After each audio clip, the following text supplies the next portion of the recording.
Don't let them take my soul.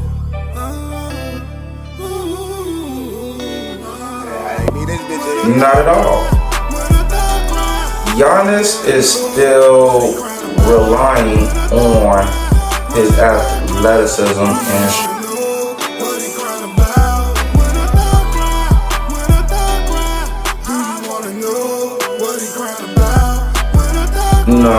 in the early 30s, it's time to start doing that now. So when you are 50 or 60, and you got a couple billion in the bank, now you could live comfortably and not have to worry about it. Do you wanna know why I cry at night? Do you wanna know why I can't sleep at night? These niggas off, gon' take them out. 2 shots, pow, pow, take them out. Had a few ones try to take me out. Now I can't trust a damn soul. Own brothers against me. Should've never ever ever be the same. When a thug cry, do you wanna know what he crying about? When a thug cry, when a thug cry, do you wanna know what he crying about? When a thug cry, when a thug cry, do you wanna know what he crying about? When a thug cry, when a thug cry. What up, y'all? It's another episode of Heartbeat of Ring, and it's your host, Trillionaire Chuck. What episode we on? Oh, come on, y'all. Y'all know what episode we on. We're on episode 17. We got a lot to talk about. You know, we talking about the Caitlin Clarks. We talking about the Angel Reeses. We talking about the NBA Finals. How the Celtics might just grab that broom and sweep the Mavs away. Sweep Kyrie away. Sweep Luka away. Cause boy, it is, look, we gonna get into all that, but why wait? Let's dive right in. So, first topic, oh my goodness. This is inspired by Sauce God. Now, if you don't know who Sauce God is, you might want to look him up on IG and stuff, but he inspired this topic. So, let's talk about it. Is Caitlin Clark the Great White Hope or the Great White Hype? I say she the Great White Hope. Look at how many people were upset that she didn't make the USA 2024 Olympic basketball team. Like, guys, she's only a rookie. Okay? Have y'all? Okay, so she got like 3 wins with the Fever. Okay? But what makes her qualify for this Olympic team? Huh? What makes her qualify? Like, fans are really upset and pissed about it. They took to Twitter saying it's unfair. You know, she's been done bogus and she should have made the roster. I'm like, what experience does she have in Olympic play? Do she even outbeat the women that's on the roster? Y'all don't even see. That's why I'm here. So let's look at it. If Caitlin Clark, let's see, who does Caitlin Clark beat on this roster? Who does she beat? Let's see here. In her position as a guard, who is she beating? Now let's remember, the last segment we talked about Caitlin. What was her number? Matter of fact, no, skip last segment. Let's look at her numbers now. Let's look at her numbers right now. Cause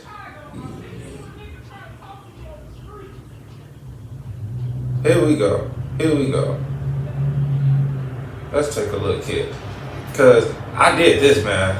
I did on the last episode. Let's see if her numbers improve. So this is where it's at. So right now, as of now, according to ESPN.com, Caitlin Clark is averaging 16.8 points per game, 5.3 rebounds per game, 6.3 assists per game, 1.5 steals per game. She is shooting. What else? What she got? She's shooting 37.3% from the field, and she's shooting 32.7% from three. So her three-point percentage has improved. So let's pull up the roster real quick. Okay. So as we see this roster currently constructed, we're gonna go down the line of the names. We got Napisha Collier. We got Kalia Cooper. We got Chelsea Gray. We got Brittany Griner. We got Sabrina Anuski. Sorry if I'm butchering the name and stuff, but let me see who else we got. We got Joelle Lloyd. We got Brianna Stewart. We got Deanna Taurasi. We got Alicia Thomas. We got Asia Wilson. We got Jackie Young. We got Kelsey Plum. Okay. So, no, let's leave it up there. Let's leave it up there. All right. So, at the guard play, let's see here. Is she better than Chelsea Gray? So, Chelsea Gray is averaging 15.3 points per game, 4 rebounds per game, 7.3 assists per game, shooting 42.1% from three, and shooting 49% from the field. Is she better than Chelsea Gray? She doesn't rebound better than Chelsea, okay. She doesn't have more assists than Chelsea, and she doesn't shoot better from the three than Chelsea, and she doesn't score better in the paint than Chelsea. Therefore, she's barely beating Chelsea by 5 points? So, all in all, she's not better than Chelsea Gray at the guard position. Let's go down. Keep the list up. Keep the list up, please. Okay. Let's see. Joelle Lloyd from the Seattle Storm. Okay. And for those that don't know, Chelsea Gray is from the Las Vegas Aces. Okay. But moving on. Joelle Lloyd. She's averaging 19.8 points per game, 6.5 rebounds per game, 3.7 assists per game, 1.5 steals per game. She's shooting 32.7% from three. She's shooting 34.3% from the field. So even though Caitlin might be like from the three, they're about the same shooting from the three. From the field, though, yeah, Caitlin is scoring better from the field from her. But now here's the thing. She's not rebounding more than Jewel, and she doesn't score better than Jewel. Okay? So she doesn't beat Jewel Lloyd at the guard position. Let's move on. Let's go to Diana Taurasi. Okay. So Diana Taurasi is averaging 16.3 points per game, 4.5 rebounds per game, 1.1 assists per game, shooting 36% from three, shooting 37% from the field. Now, is she outdoing Diana Taurasi? Barely averaging points, they're about roughly the same, okay? Yeah, she's rebounding better than Diana, and she's having a better assist than Diana. However, she doesn't shoot the three better than Diana Taurasi, and from the field, they're about the same. So in this instance, she's not really better than Diana Taurasi. Only thing she's beating Diana in is really rebounding. Point-wise, there's no difference. Diana's averaging 16.3, she's averaging 16.8, and Diana is like probably close to 40, if not 40 years old. So even you as a rookie is not even outplaying and outdoing this 40-year-old. I mean, do we gotta keep going? Okay, let's go to Kelsey Plum. Let's do Kelsey Plum.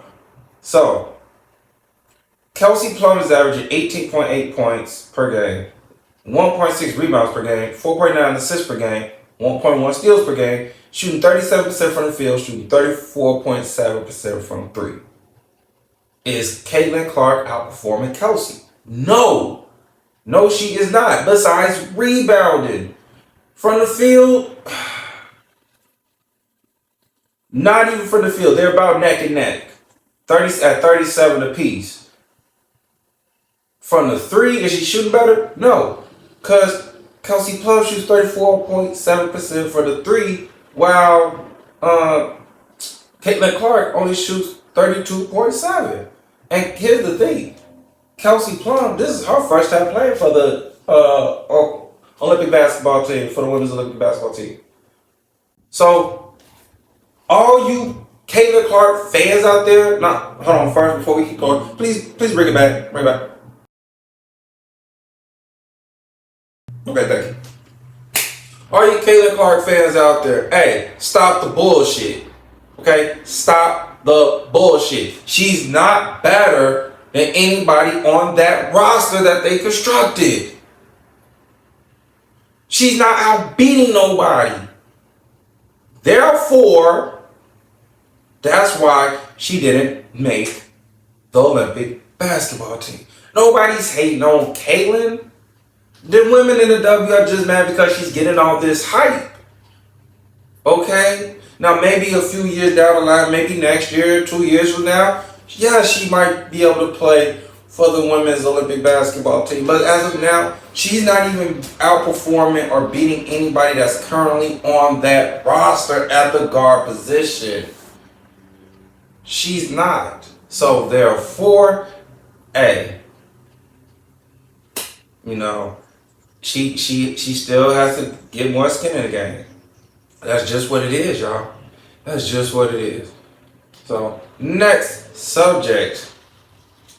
This topic is inspired by Sauce God. Okay.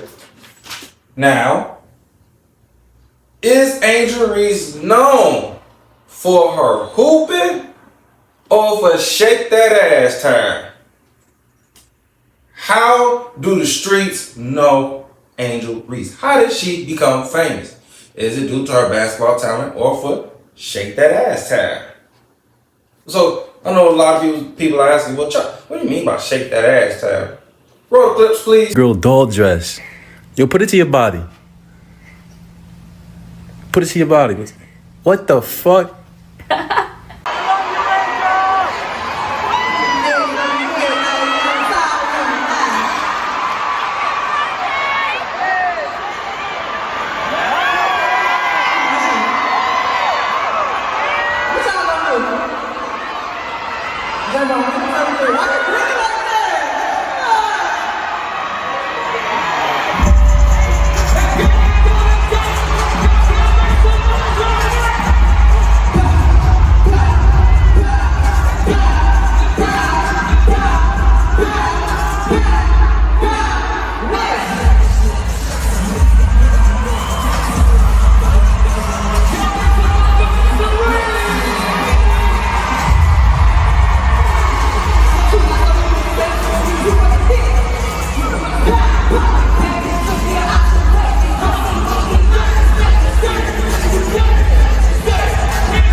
Yeah, y'all seeing that blue dress, huh? The motherfucker wagging back there, huh? Yeah. But you also seen her on the stage with Megan. So, how did she, let's see if people know Angel Reese's career. People know her from LSU, but forget that she played for Maryland. But before we even go into that, let's dive a little deeper. So, for those that don't know, she attended St. Francis Academy in Baltimore, Maryland. She's from Baltimore, of course. She was a 2020 McDonald's All-American. She was ranked number 2 according to ESPN. She's like the number 2 female player in the country, according to ESPN, right? She went to Maryland Tempest of 2020 through 2021. And then she ended up fracturing her right foot, right? And then she made the third team. She was 13th All-American. That's probably why she has a hard time like lifting when she goes up to like, do a layup, or when she do a post, when she has a hard time kind of jumping because she fractured her right foot. I didn't even know that. Okay. But like I said, she knows how to get into position for rebounding and stuff. Okay. Then she transferred to LSU, right? She was first team All-American, won the title for the most double-doubles in the SEC. And then as a senior, she was SEC Player of the Year. See, a lot of people just know her from LSU. People forget she started off at Maryland, right? That's how she started her career. It was at Maryland. Stop. But she went viral in that blue dress that she posted on her TikTok from Fashion Nova, I believe. She went viral and then became on the map. See, a lot of people could just remember Reese from LSU, but they forget Maryland. Now, here's another thing. People seen her at the concert, shaking her ass. And shaking ass with Megan Thee Stallion and Glorilla. So, is she more famous for just that or her basketball talent? Because people not really talking about Reese like that. They're talking more Caitlyn, not Reese. However, like I say, in Chicago, we believe in you, Reese, but you got to work on your game, sweetheart. You have the potential to be the next Asia Wilson. You have that potential. Y'all both are lefties. You both tall. Yeah, I think Asia might have a 0.5 inch over her. I think Asia's like 6'4", Reese is like 6'3". But I'm saying, like, you know how Asia does a little step back move, shoots with the left, has a series of moves, spin back, face up. Reese, that could be you. If you put in the work, you could be the next Asia Wilson. I mean, you're getting by just off, your talent alone, yeah, but do you really want it? Or do you want to be famous for it? Roll the clip again.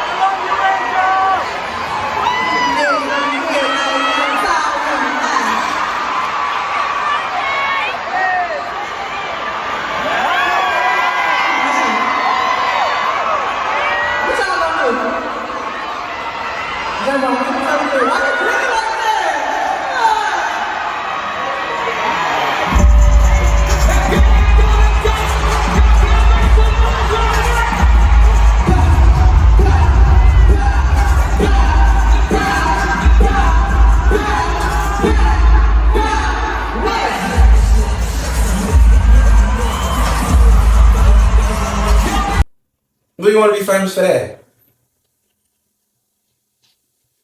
We got more to talk about. We're gonna go into the NBA finals. We're gonna talk about what's going on, how Boston Celtics is beating on these Mavs. But before we do all that, we're gonna take a quick commercial break. Stay tuned. Don't go nowhere.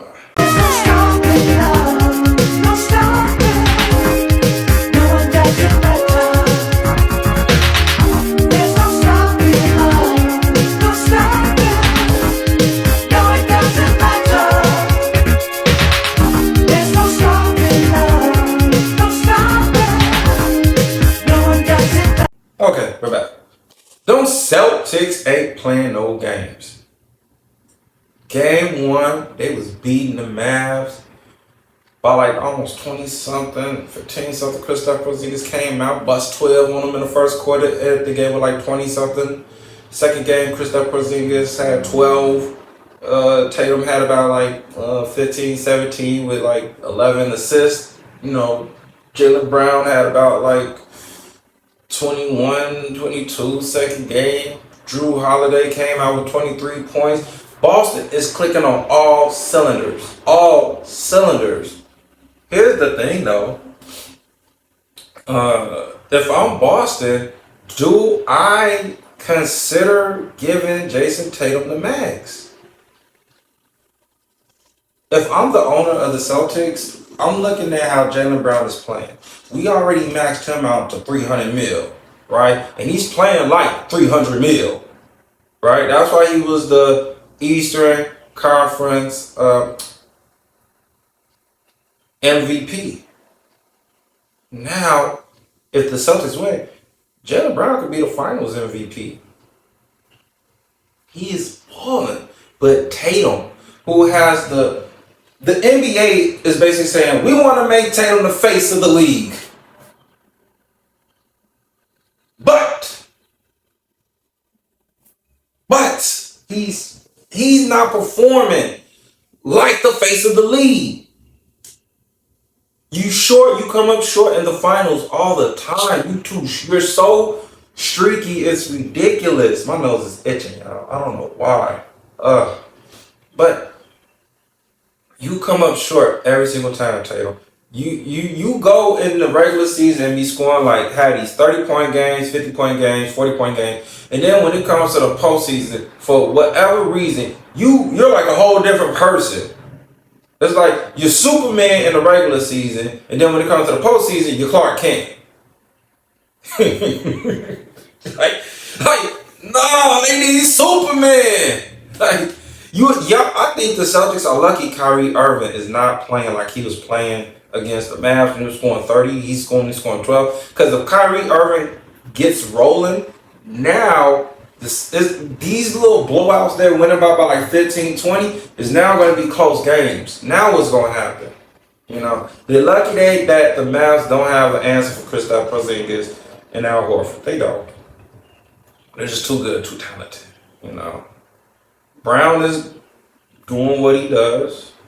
That's the thing. Brown has been the most consistent. So, is he the best Celtic? I mean, I would say yes, he's the best Celtic there because he's the most consistent. It's not, because when it comes to the postseason, that's when it really counts.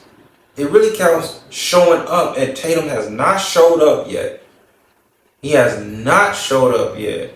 I don't know what's going on, but JT, you need to get it together, my boy. Otherwise, they may just let you go to the market and see what your value is, and then match that. And it may be under 300 mil because you're not playing like you're worth more than 300 mil.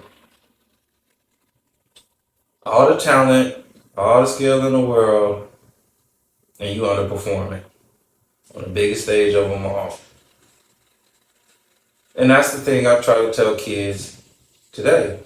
You have to make scoring easy.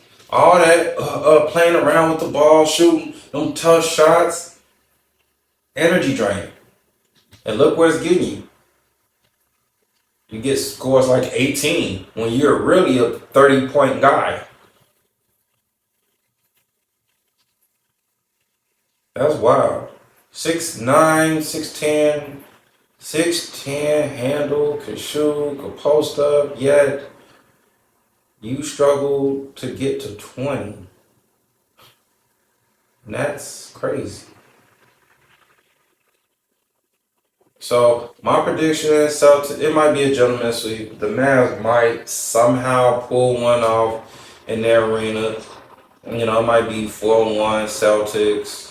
But the Celtics do have a chance to pull a 4-0 Boston win. They hang the banner up. Jaylen Brown's the MVP.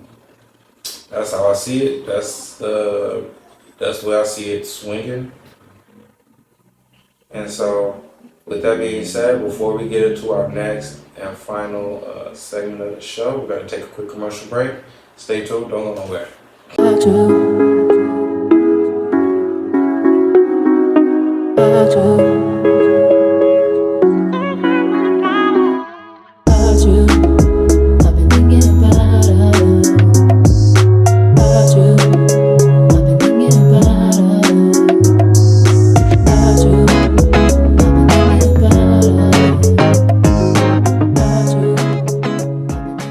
Okay, y'all, we're back. Next topic, the last segment of the show, relationship talks.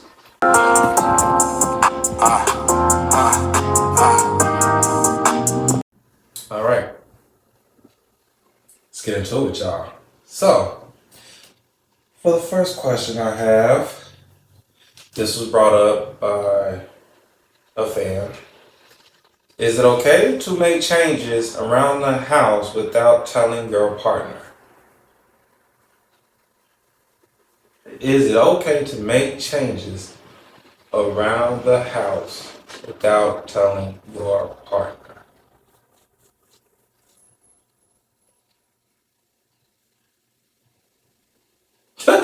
You can try it if you want to.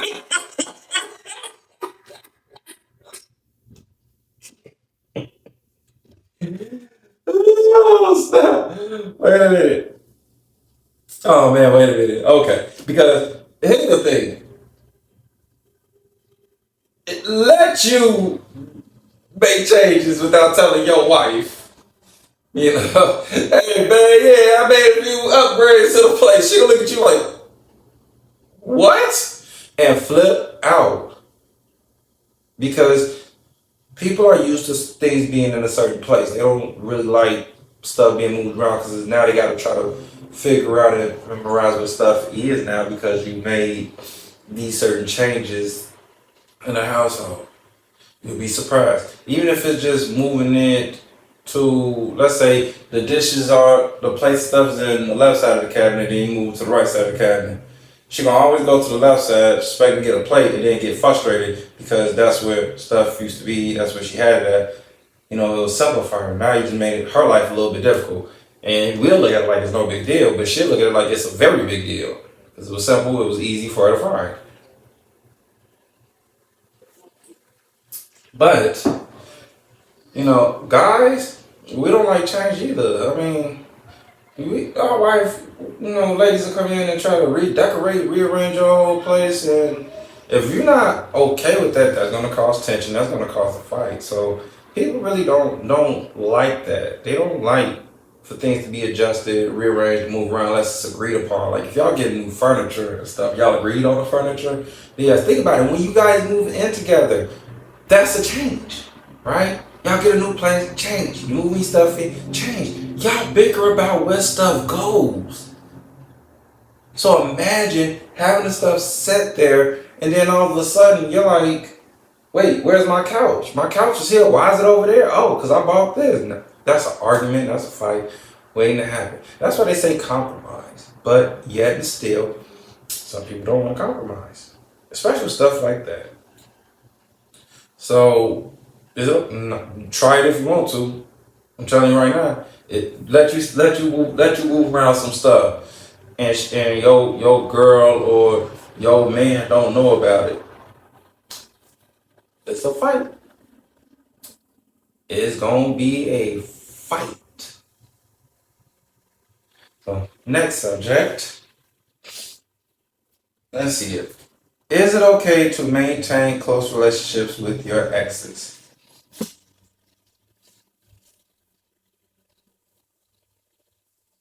I would say it depends on how the breakup happened with the ex. Like if there's no more attachments, there's no feelings for each other, then yeah, it's fine. You know, yeah, it's perfectly fine. But if there's still like feelings, attachments, then it's not okay. So a perfect example would be like, because I used to go through this when I was out, and I would bring one of my female friends with me. She's just a friend. Nothing happened or anything of that nature, and you know, women would think me and her are on a date, and it's like, nah, that's a friend. And she would have to go tell the ladies like, yo, that's my friend. You can go talk to him if you want to. And the same thing with the girl, like, no, that's not my girl. No, bro, shoot your shot. In fact, I'll break it to you. But when you're in a relationship, you know, your ex is your ex. And that's where a sense of security has to come in at. If there's nothing between your ex and y'all are just friends, there should not be no problem as long as you're not hiding it from the other person. But if you're hiding, you know, that from whom you're dating, that's when it becomes the problem. And that's what people have to realize is that when you're dating and you're in a committed relationship, yes, she's gonna have exes that she still talks to and hangs with, and it's like it used to be something there, but there's nothing there. You can't be like, oh, you can't be friends because y'all fuck. That's the only thing people care about. It's like not the fact that this person be helping them out with advice or financial and stuff like that, and they just friends like that. It's all about if they had sex, which is wild. It's like they're ex. Obviously, they had sex. But that doesn't matter because they're not having it now. But yet people still be like, no, it's still that what if, that possibility. They go to insecure crowd.